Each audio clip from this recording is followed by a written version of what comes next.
A few months ago, I recorded a video where I looked into BlendJet's ads, but today I am going to review what is a luxurious brand like Prada doing on Facebook and how they're advertising on the US market. It's very interesting because luxury brands, just like Prada or any other ones, are very conservative typically when it comes to e-commerce ads. Let's see how they're trying to differentiate themselves from all of the rest. In order to do this, we're going to see what they're doing in the ads library in the US. The first thing that I'm paying attention to is the fact that they're having around 40 ads running at the moment when I'm recording this video, which is on May 26th.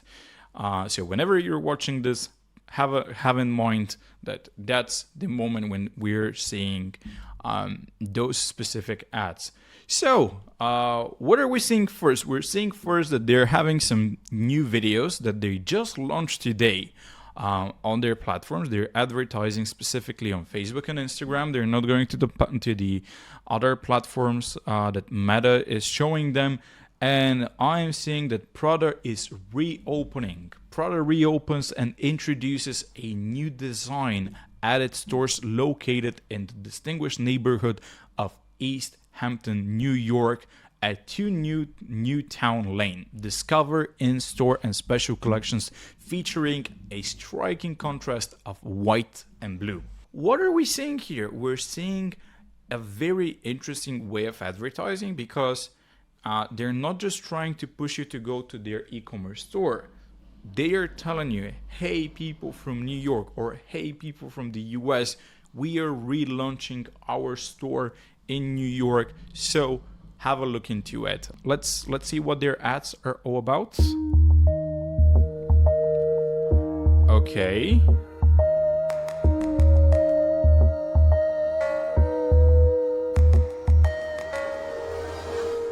It's a short ad. It has a little bit of a mysterious music around it, and the whole focus is on Prada Milano. So they just used a nice type of ad to showcase that they have a new store. Would I use this? Maybe not. Would I advise them to do this? Maybe not. Maybe I will focus on a video, maybe on a behind the scenes of the store. Maybe I'll go inside and I'll shoot a video there. Because what I'm seeing is only their logo and some hints of maybe what I could be expecting as a collection, rather than what I would be expecting in the store. Which, I mean, everyone has a different logic, but that's what it really struck me here. The next thing that I'm gonna see is another video, and they say that there is a striking contrast of white and blue. And for some reason, inside those same videos, I don't see that. Again, Prada Milano.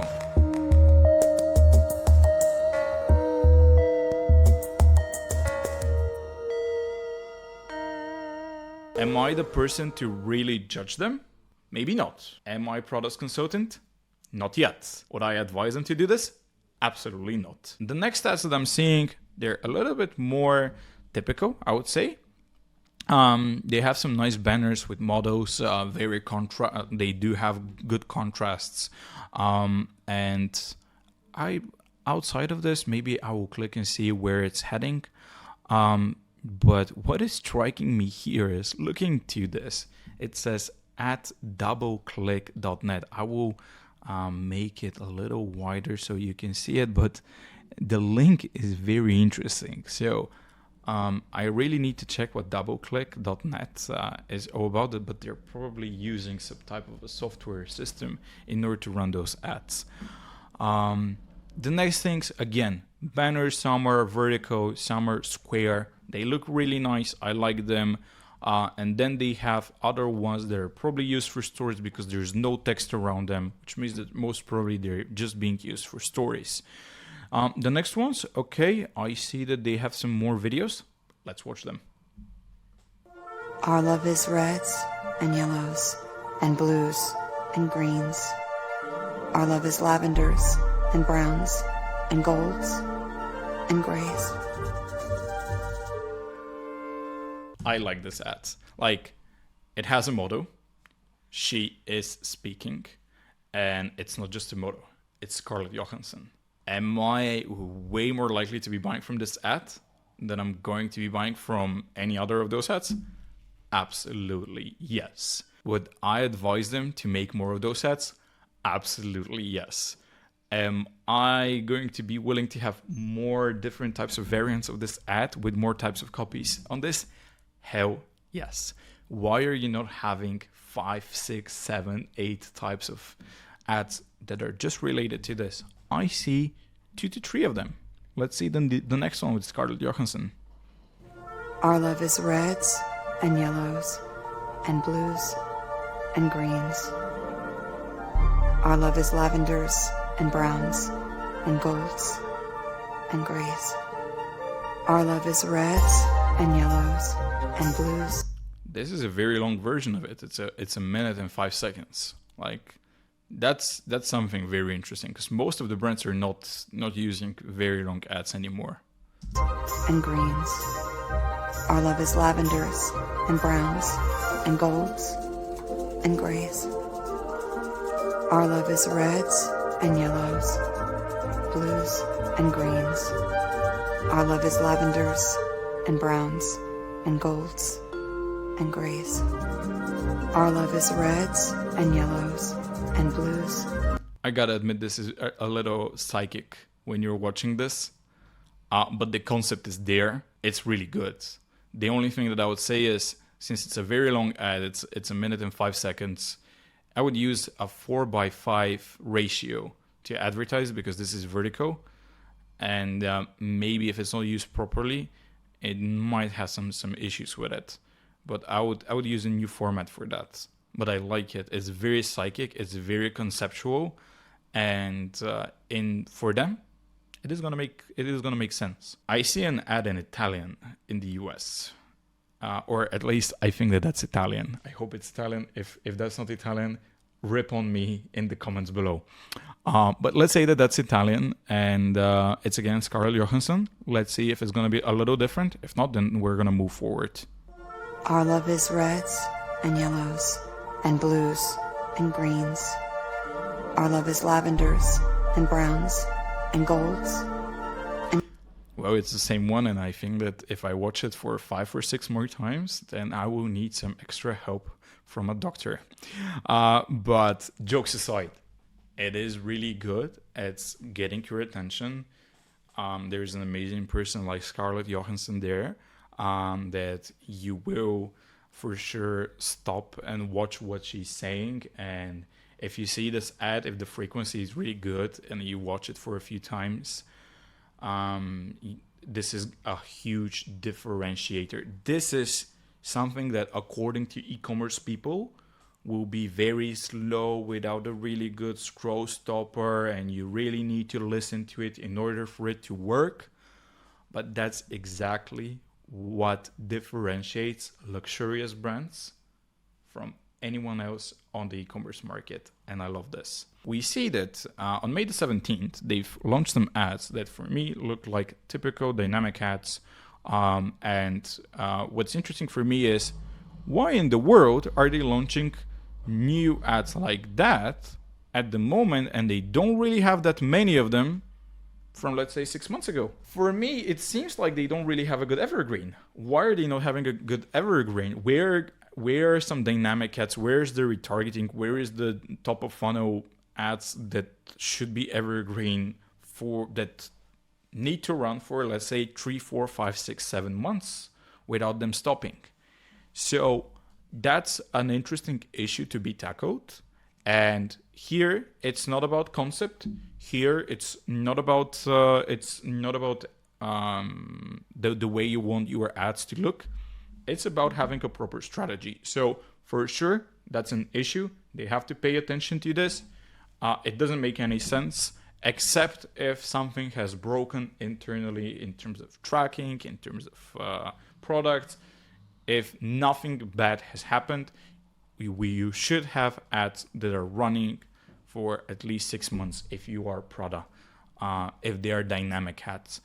Yes, if it's a new collection and if it's a Scarlett Johansson ad, yeah, it might be okay for you to run it for a month or two or a week, even whatever.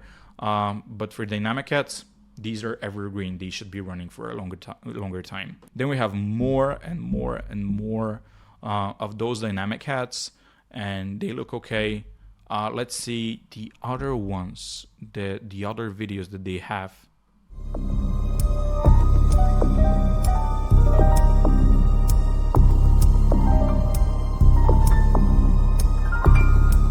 It's a cool video, I gotta say. For a men's collection, that's a cool video. It has a very nice flow. It is the right size. So I would say very nice.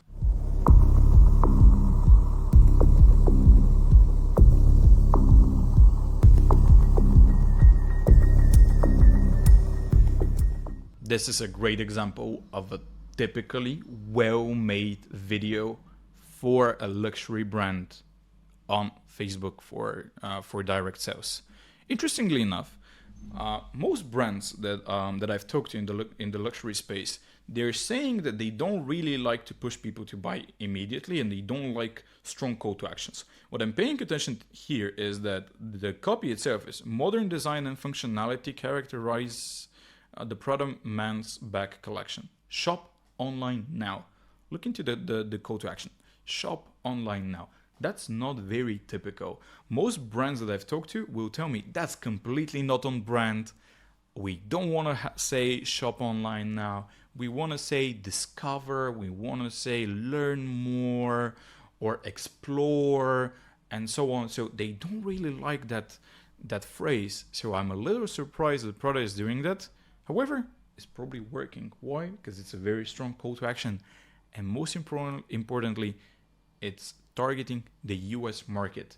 The US market loves to have strong call to actions. So Prada, the e-commerce community approves this. Okay, the next asset I'm seeing, it's again the same story, but for women's collection, for footwear collection. So I'm gonna watch another one and let's see how it goes.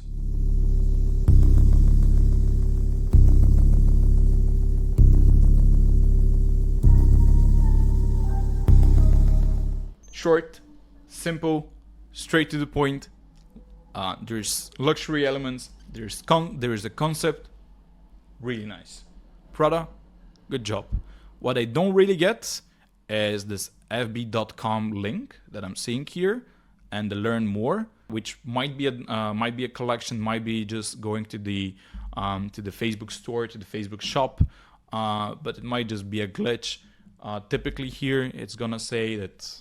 Yeah, just Prada.com and that's it. But yeah, they only have 40 ads. If I'm Prada, I will probably have 400 ads in the US. I'll have more variants. I'll have more A/B testing. I'll have more videos. I will be having more variants. I'm not saying that they have to push and have strong call to actions or to have these new types of ads that are with UGCs or anything like that. No, luxury brands don't use UGCs in this way. No, they have to keep a certain brand persona. They have to keep a certain brand image. And for them, it's super important to look in a specific way, way more important than having a few more sales or a few more points in ROAS. No, they don't care about this. They care about the overall experience and the way that they're perceived by their audiences. However, when you only have 40 ads, what does that tell me? It tells me that you're most probably not having a good funnel. You don't really differentiate well your top of funnel, middle of funnel, bottom of funnel, and post-purchase audiences. It also tells me that you have so much room to grow with new types of copywriting. It also tells me that you are Prada, you have the resources, and for sure you're making so many different photo shoots, so many different video shoots. You can do more. And the more you give, the less spammy you will feel towards your audiences that see and enjoy your ads. Give them more variations, give them more to watch, and make sure that your dynamic ads are running for a longer period of time, because if you're just stopping them randomly, you are losing a lot of money and optimization on the table. Even if that's not your number one first priority, you're not winning anything because you're changing your dynamic ads. I understand the short campaigns, I understand the videos that they should be changed way more frequently, but not about the dynamic ads. Let me know what you think about Prada. Let me know what you think about their ads, what you would change in those ads, what you would suggest them, why you think they've done it this way. Let me know if you like those videos, and suggest other brands that you want me to review, and I will absolutely do it. It's a completely different story from BlendJet. It's a completely different story from any other type of niche, because the luxury brands, especially the ones like Prada, they do marketing differently, and that's why we love them. Subscribe to our channel, watch our other videos on the YouTube channel and all across our social media platforms, and I will see you in the next video.